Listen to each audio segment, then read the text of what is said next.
hal kekhawatiran. Karena itu aku berkata kepadamu, janganlah khawatir akan hidupmu, akan apa yang hendak kamu makan atau minum, dan janganlah khawatir pula akan tubuhmu, akan apa yang hendak kamu pakai.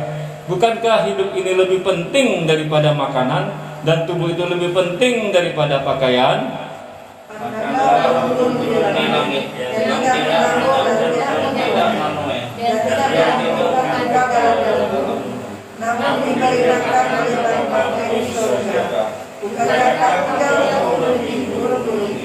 Siapakah di antara kamu yang karena kekhawatirannya dapat menambahkan sehasta saja pada jalan hidupnya?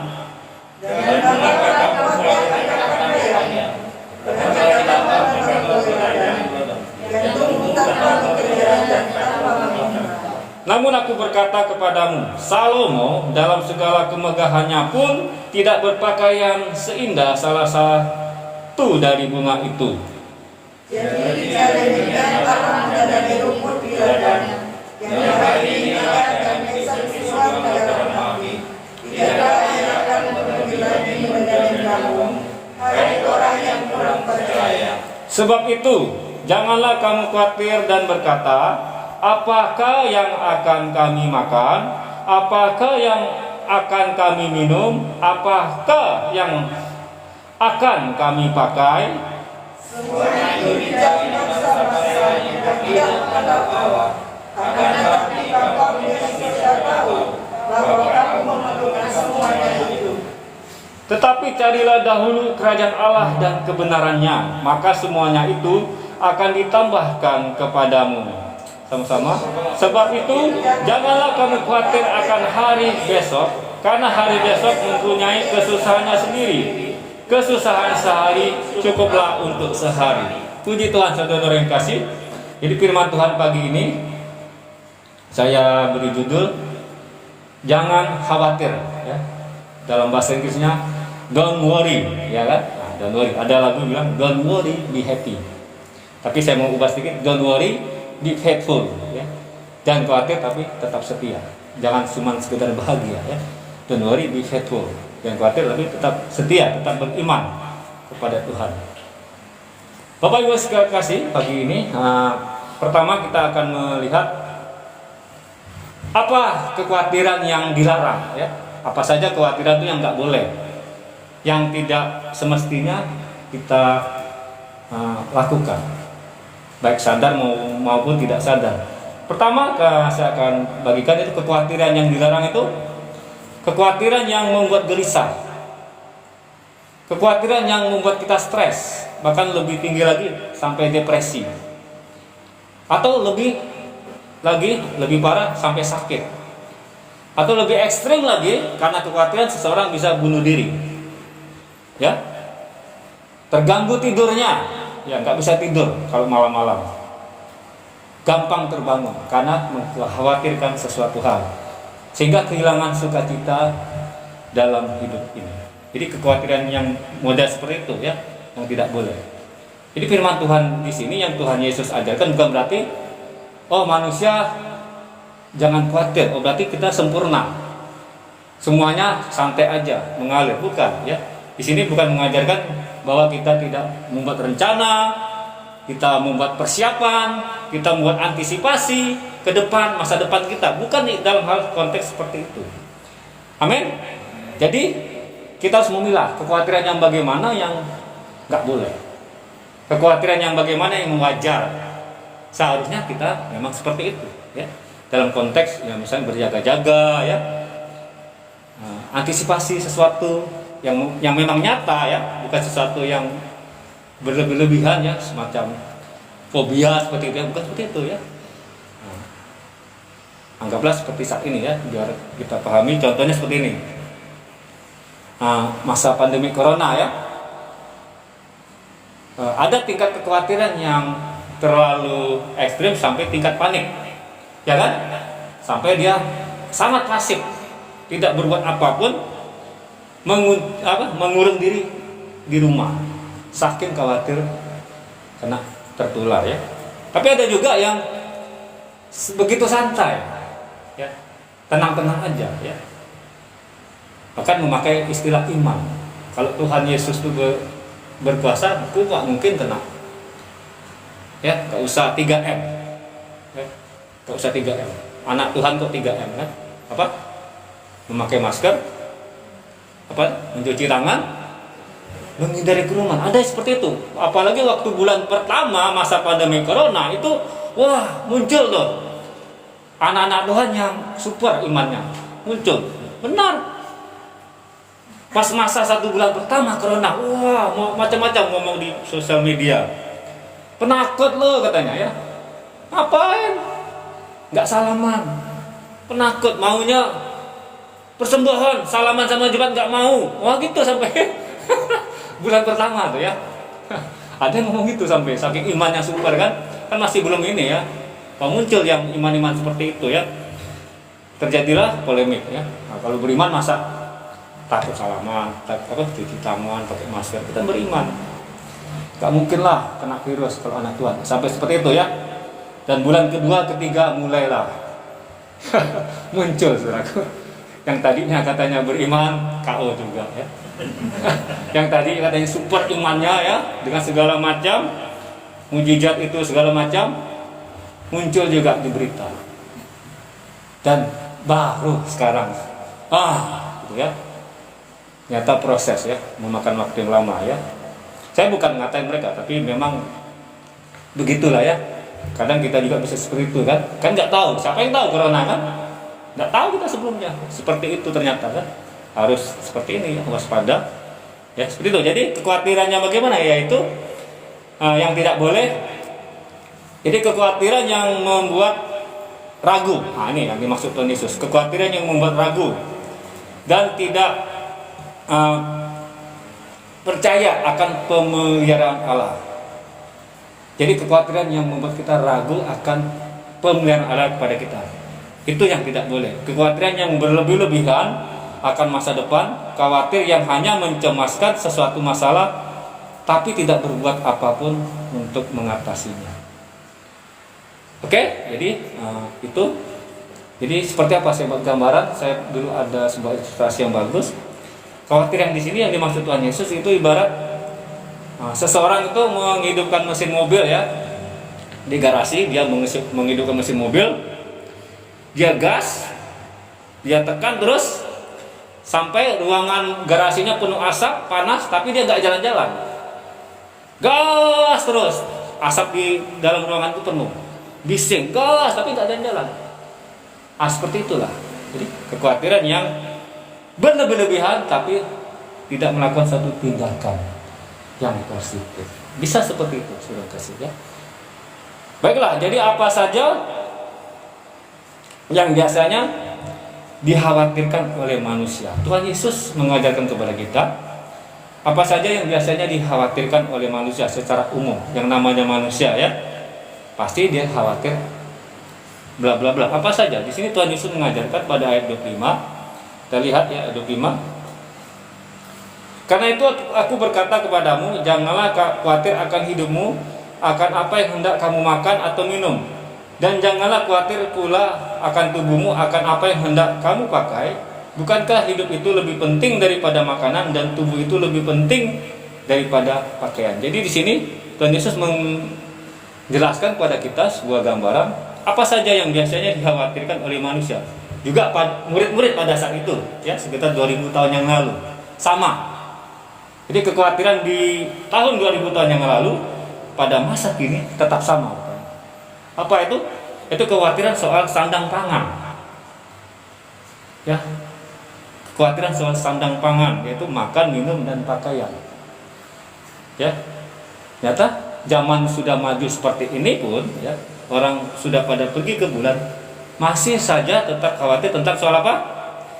Apa yang kumakan, apa yang akan kuminum, apa yang akan kupakai. Teknologi begitu tinggi, semua sudah canggih, masih banyak umumnya orang khawatir tentang sandang dan pangan. Ternyata manusia belum bisa mengatasi ini secara sempurna. Ya kan?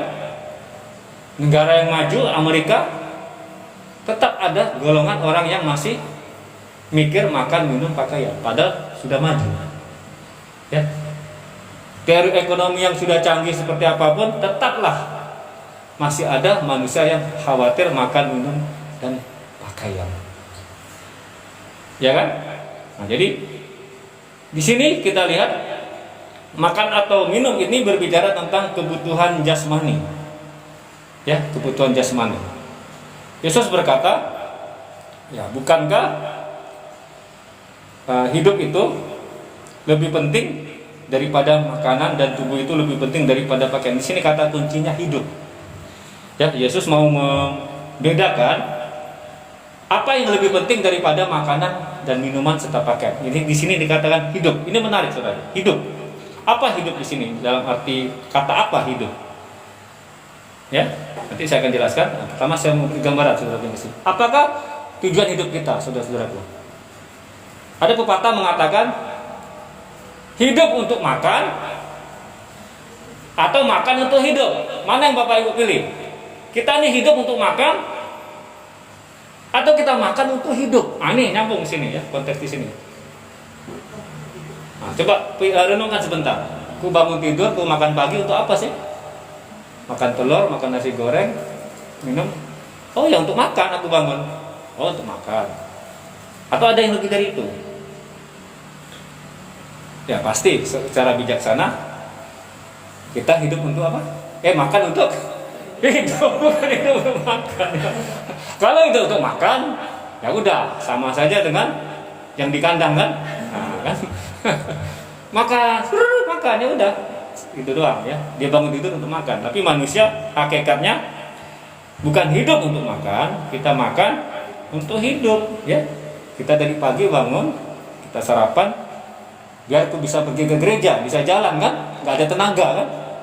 Nah, yang mimpin pujian ada tenaga, ya mungkin tadi minum susu, yang makan roti atau apa, biar mimpin pujiannya kuat untuk hidup. Jadi makan untuk hidup, bukan sekedar hidup untuk makan. Kalau hidup untuk makan selesai, cuman makan saja hidupnya. Apalagi sekarang zaman apa? Trendingnya itu kuliner, ya kan? Zaman kuliner, mana-mana kuliner. Begitu intensifnya ya, di manapun, di TV, media sosial, seolah-olah hidup itu untuk makan, seolah-olah hidup itu untuk ngurus makanan, ya makanan, ya TV nonton makan, ya kan, nonton TV sore-sore di Trans makan enak kan, sampai mulutnya dibuka-buka. Wow, jadi anak-anak kalau nggak ngerti, oh hidup itu untuk kayak gini nih, untuk makan, makanya ada di TV, ya kan. Nanti dia kalau udah besar makan enak terus, ya kan. Padahal tidak semua yang enak itu sehat, bukan? Nah, di TV itu tidak diajarin. Dia cuma oh enak, oh makan enak. Tidak disisipkan ya. Hati-hati kolesterol kan nggak ada. Hati-hati gula darah nggak ada situ. Cuman mikir enak. Akhirnya bisa mencuci otak kita. Kita makan jadi sembarangan. Nah, begitu. Jadi kok situ ngomongnya. Jadi hidup itu makan itu untuk hidup. Inilah yang dimaksud Tuhan Yesus ya. Ya. Hidup itu lebih penting dari soal makan, minum, dan pakaian. Artinya kita makan untuk hidup, bukan hidup untuk sekedar cari makan, cari minum, cari pakaian. Nah, kata hidup di sini saya tadi agak sedikit itu dari bahasa Yunaninya itu suke. Ternyata bukan soe. Ya. Jadi hidup dalam bahasa Yunani itu, kalau dalam bahasa Indonesia dalam ada soe, ada suke. Ya, di sini diterjemahkan dari kata suke, bukan soe. Ya, suke itu dari masuk ke serapan ke bahasa Indonesia di psikis. Ya, psikologi dari kata psiki ya, psikologis, ada ilmu psikologi. Psikis, suke berarti jiwa. Soul ya, dalam bahasa Inggris soul, jiwa. Jadi masuk Tuhan Yesus lebih detailnya yaitu jiwa kita itu lebih penting daripada soal makan minum pakaian tadi. Ya, jiwa, berarti jiwa itu bicara juga arti harfiahnya itu hembusan, nafas hidup. Ya, nafas hidup, hembusan. Tapi lebih dalam lagi juga bisa berarti jiwa dalam arti pusat keberadaan diri kita. Di dalam jiwa kita itu ada perasaan, ya. Ada kehendak, keinginan, kemauan. Ya, nah ini menarik. Jadi kalau kita bisa buat kesimpulan, orang ya, kalaupun dia makannya banyak ya, makannya enak, pakaiannya mewah, belum tentu jiwanya sehat, ya kan? Belum tentu jiwanya sehat. Maka Tuhan Yesus, jiwa itu lebih penting. Gak jaminan orang yang makanannya sudah melimpah, jiwanya sehat. Tadi kan ada kesaksian dari adik kita kan, di rumah sakit jiwa, ya kan? Pasti badan mereka gemuk-gemuk. Benar kan? Kenapa? Ya nggak ada kerja kan? Makan ditanggung 3 kali sehari, tidur, makan tidur, makan tidur. Pasti gemuk deh. Ya. 3 bulan sana mungkin bisa nambah berapa kilo bobotnya kan? Keluar udah begini ya. Tapi jiwanya gimana? Ya kan? Jiwanya gimana? Hidupnya gimana? Berbobot nggak? Berkualitas nggak? Wah, terganggu. Nah itu terganggu. Bukan Tuhan Yesus bilang lebih penting hidup itu. Jangan salah prioritas. Hidup kita, jiwa kita nih yang harus kita pelihara, kita fokuskan agar mempunyai bobot ya di hadapan Tuhan. Itulah maksud tadi juga kepada murid-muridnya. Jiwa kalian, hidup kalian itu lebih penting. Bukan makan, minum, nggak penting. Tapi ada yang lebih daripada itu, sehingga hidup kalian jangan dihabiskan untuk mengurus makan, minum, dan pakaian sampai selesai. Cuma gitu aja hidup kita. Jiwa kita nggak berkembang, ya. Hidup kita nggak bermutu. Sekalipun kita makanan berlimpah, uang ada, semua kaya, tapi hidup kita nggak berkembang, jiwa kita nggak berkembang, merosot malah, ya, nggak berkualitas. Jadi Tuhan Yesus mau mengajarkan ada yang lebih bermakna dalam hidup ini daripada sekedar soal makanan, minum, dan pakaian. Dan jangan sampai kita khawatir untuk itu. Jangan sampai tingkat kekhawatiran yang tadi sudah sampai gelisah, stres, depresi, ya, bahkan sampai bunuh diri, ingin bunuh diri. Nah itu udah bahaya, ya, nggak boleh seperti itu sudah kasih. Bahkan ada kabar saya baca yang terkena, mungkin saudara Okti bisa mungkin tahu dulu ya, di Pangkal Pinang dia terkonfirmasi positif, tapi nggak ada gejala, ya. Nah, dia mengisolasi di rumahnya sendiri, mungkin karena penuh atau apa, nggak ada gejala nih. Nah, tapi dia melakukan tindakan yang sangat ekstrim, yang fatal, yaitu bunuh diri. Padahal begitu doang, belum apa-apa. Nah, dugaan saya mungkin dia sudah terlalu merasuk nih, pikirannya kan, sudah terlalu cemas. Wah nanti gini, nanti udah tidak ada harapan. Padahal masih ada harapan, ya kan? Apalagi tingkat kesembuhan kan sekarang semakin tinggi, bukan?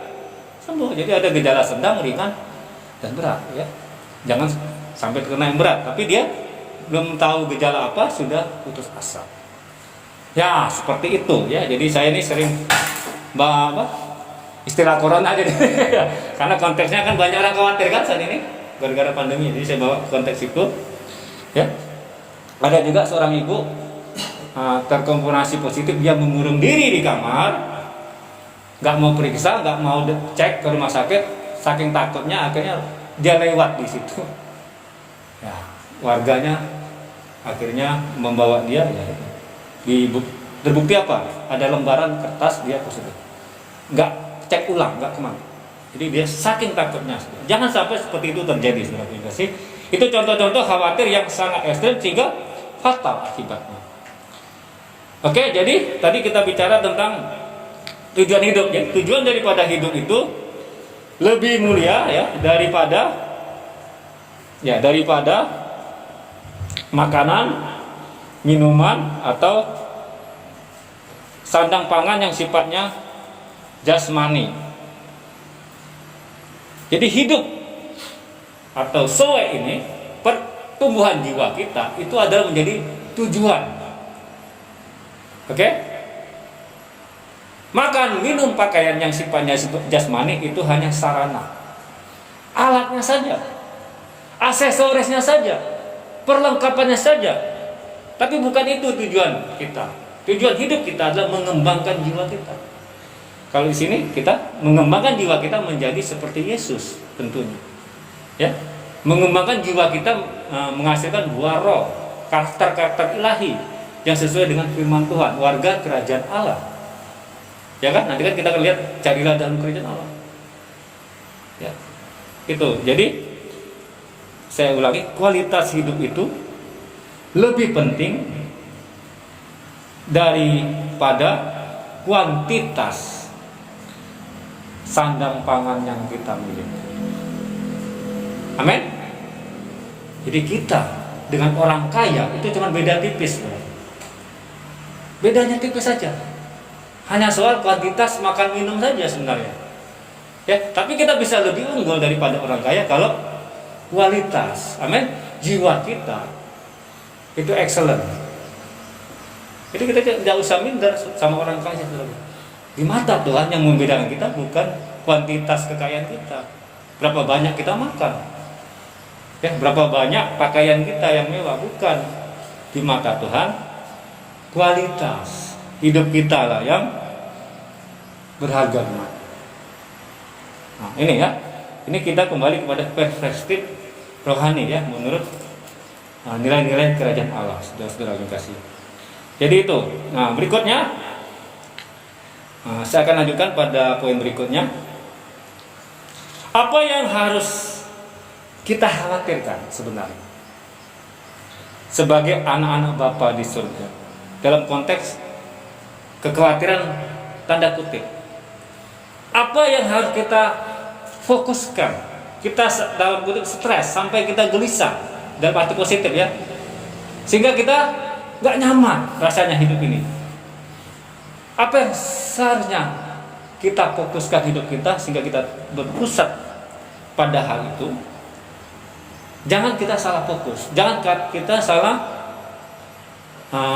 khawatir tanda kutip. Kalau kita pun harus khawatir dalam arti positif, mari saya akan bagikan kekhawatiran yang bagaimana yang Tuhan mau dalam arti positif ya. Kekhawatiran yang bagaimana dalam arti kita mengalami satu bertanya kepada diri sendiri, sudahkah aku melakukan ini? Sudahkah aku sampai pada tahap ini? Nah, dalam kekhawatiran dalam arti seperti itu. Jadi saya akan bacakan ayat 30. Jadi jika demikian Allah mendandani rumput di ladang yang hari ini ada dan besok dibuang ke dalam api, tidakkah Ia akan terlebih lagi mendandani kamu, hai orang yang kurang percaya? Sebab itu janganlah kamu khawatir dan berkata, apakah yang akan kami makan? Apakah yang akan kami minum? Apakah yang akan kami pakai? Semua itu dicari bangsa-bangsa yang tidak mengenal Allah. Akan tetapi Bapamu yang di surga tahu bahwa kamu memerlukan semuanya itu. Ayat 33. Tetapi carilah dahulu kerajaan Allah dan kebenarannya, maka semuanya itu akan ditambahkan kepadamu. Ini yang menjadi poin saya, saudara yang kasih. Yang perlu kita khawatirkan sebenarnya bukan soal seberapa banyak makan minum kita, seberapa banyak pakaian kita, seberapa banyak sandang pangan kita yang dimiliki di rumah. Bukan itu sebenarnya yang harus kita khawatirkan dalam arti positif. Kekhawatiran dalam arti kegelisahan dalam diri kita. Apakah kita sudah gelisah? Dalam arti sudahkah kita mencari dahulu kerajaan Allah dan kebenarannya? Nah, ini suatu pertanyaan yang sifatnya kekal, saudara kasih. Nah, dan ini juga yang dimaksud oleh Tuhan Yesus kepada murid-murid. Kalian terlalu khawatir soal seperti itu, makan, minum, pakaian, ngeributin itu, sampai ribut, sampai bertengkar, sampai berantem gara-gara cari makan. Sudahkah kalian cari dahulu kerajaan Allah dan kebetulan itu yang lebih penting? Kalau soal itu boleh kita ribut dalam arti positif, boleh kita sibuk, boleh kita merasa gawat darurat karena tidak tahu kapan Tuhan memanggil kita, ya kan? Boleh kita merasa gelisah. Sudahkah saya mencari dahulu kerajaan Allah dan kebenaran? Jangan-jangan tuh selama ini mencari dahulu kerajaan dunia, mengumpulkan pangan, mengumpulkan sandang, ya? Sehingga lupa akan prioritas dalam hidup kita. Ya, prioritas dalam hidup kita yaitu carilah dahulu kerajaan Allah dan kebenarannya. Tetapi carilah dahulu di sini ada kata carilah. Jadi carilah di sini bukan yang suatu tindakan yang sekali selesai. Ini dalam bentuk grammarnya itu bentuk present, ya. di present, satu habit, satu kebiasaan yang terus menerus mencari, enggak puas, terus menerus mencari sampai dapat. Ya, carilah. Dalam arti satu kebiasaan, satu gaya hidup yang melekat dalam hidup kita. Itu mencari dahulu kerajaan Allah, bukan selesai. Ya, jadi sebagai orang Kristen kehidupan kita sebagai orang Kristen bukan selesai waktu kita dibaptis. Selesai, udah dibaptis, sah jadi anak Tuhan, selesai. Ya. Atau ke gereja seminggu sekali, selesai. Bukan, saudara. Bukan dangkal seperti itu. Mencari dahulu kerajaan Allah bukan sekedar pergi ke gereja. Lebih daripada itu, ya, lebih dalam lagi. Cari di sini dalam arti prinsip-prinsip firman Tuhan, kebenaran firman Tuhan sudahkah kita terapkan dalam kehidupan sehari-hari? Menyatu dalam hidup kita. Kebenarannya menyatu dalam hidup kita. Perkataan kita, perbuatan kita, gaya hidup kita, sikap kita, keputusan-keputusan kita yang kita ambil dalam dunia kerja, ya, dalam bisnis. Sudahkah kita dulukan itu nomor satu? Nah, itu lebih dalam lagi, bukan sekedar oh kamu jangan khawatir, cari dalam kerajaan Allah. Artinya kita tafsir pergi ke gereja, nanti udah rezeki ngalir ke gereja aja. Bukan, saudara, itu terlalu dangkal seperti itu, ya. Cari dalam kerajaan bukan sekedar pergi ke gereja selesai, enggak. Tapi mencari kebenarannya dalam hidup kita sehari-hari, terlepas kita pergi ke gereja. Dalam kita berkeluarga, dalam kita mendidik anak, dalam kita mengajar, apakah kita menerapkan nilai-nilai kerajaan Allah itu nomor satu, yang pertama. Nah ini, ya.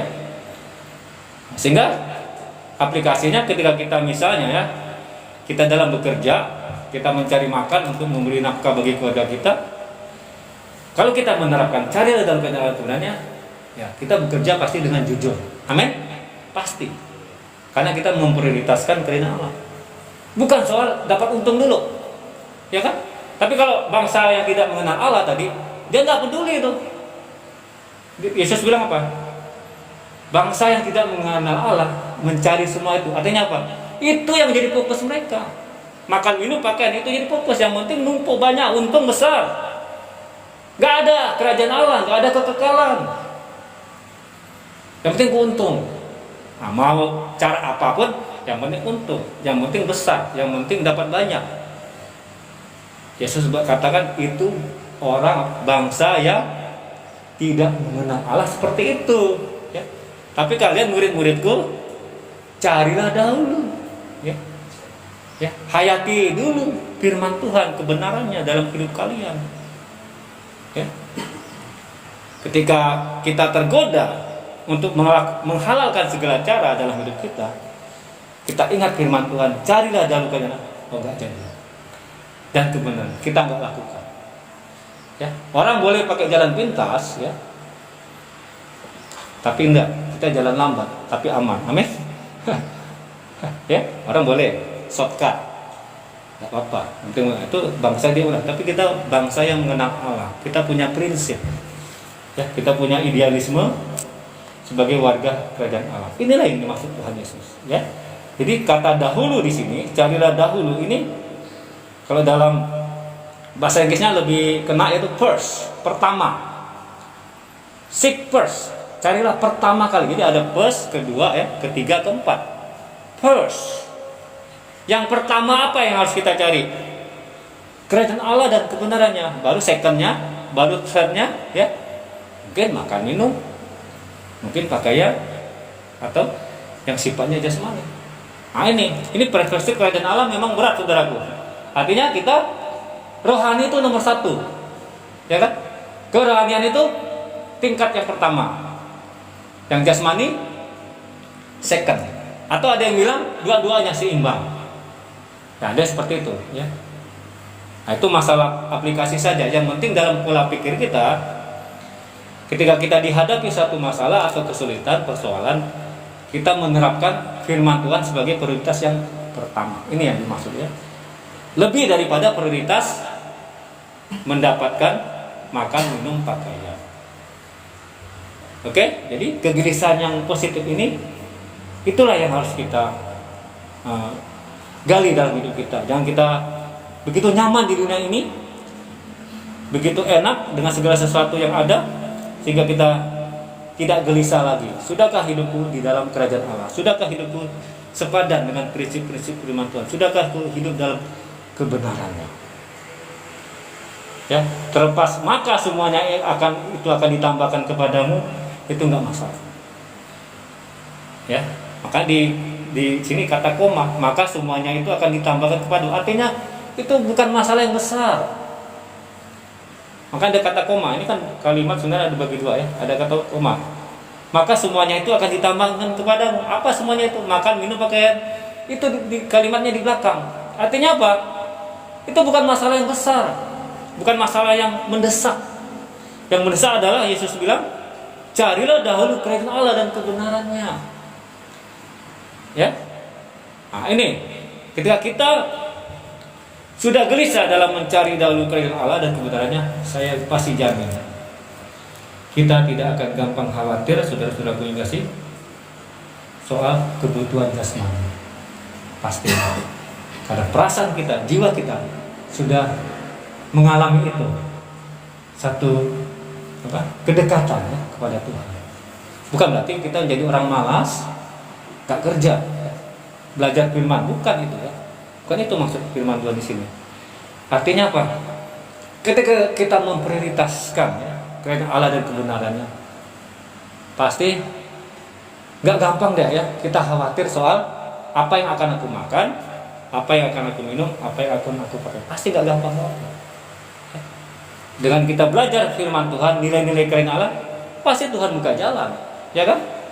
Pasti Tuhan buka jalan. Bagi yang tidak ada kerjaan, kita belajar firman Tuhan, diajari nanti saudara kasih cara cari kerja yang jujur, pasti diajarin ya. Melalui firman Tuhan. Jasmani kita nyaman, saudara, rohani juga kita nyaman. Ya, jangan sampai kita ketinggalan dalam bidang rohani, tapi kita juara di bidang jasmani. Bukan itu maunya Tuhan. Amin. Nah, jadi carilah dahulu kerajaan Allah dan kebenaran di sini, yaitu kita harus mempersiapkan diri kita untuk sampai kepada Bapa di surga. Itu juga. Apa yang bisa membawa kita kepada Bapa di surga? Makanan? Enggak. Pakaian? Enggak. Seberapa mewah pakaian? Enggak bisa bawa kita ke sana. Kendaraan? Enggak juga. Seberapa pun baru mobil kita, enggak bisa bawa kita ke sana. Apa yang bisa bawa kita ke sana? Kekudusan, saudara. Amin. Kekudusan itu. Kekudusan dalam konteks di dalam Yesus. Bukan kekudusan kita banyak sembahyang, ya. Kita banyak beramal, kita banyak melakukan aturan-aturan agama. Bukan itu. Itu saudara kita di sana seberang. Kekudusan di sini dalam arti ya kita menjaga hidup kita ya. Karena kecintaan kita kepada Tuhan, karena kita sudah dilahirkan kembali, kita sudah disucikan dan dikuduskan oleh darah Yesus, kita sudah dibenarkan dengan cuma-cuma kita menjalani hidup ini dengan kekudusan. Ya, jadi berawal dari anugerah Tuhan. Berawal dari anugerah Tuhan. Ya, bukan soal banyak ibadah ya, bukan soal banyak sedekah, bukan. Konsepnya beda ya. Konsep kita dibenarkan, amin, oleh anugerah Yesus. Dia telah mati bagi kita di kayu salib. Kita masuk dalam proses tahap pembenaran. Setelah itu pengudusan, ya, pengudusan. Ini ya, pengudusan ini ya, kita jalani terus sampai kita masuk dalam apa? Kemuliaan bersama Bapa di surga. Jadi saudaraku, saya akan akhiri satu pesan saja bagi kita semua, yaitu hidup itu lebih penting daripada makanan, minuman, dan pakaian. Tujuan kita adalah hidup kita bermutu, ya, berbobot, jiwa kita berkembang, bertumbuh. Dan mari kita gelisah, sudahkah kita sungguh-sungguh mencari dahulu kerajaan Allah dan kebenaran dalam kehidupan kita sehari-hari menjadi satu kebiasaan, gaya hidup warga kerajaan Allah. Maka pastilah gak akanlah kita khawatir untuk soal makan, minum, dan Karena kita punya perspektif apa? Kekekalan. Kita punya sudut pandang kekekalan. Amin. Nah, baiklah, demikianlah firman Tuhan.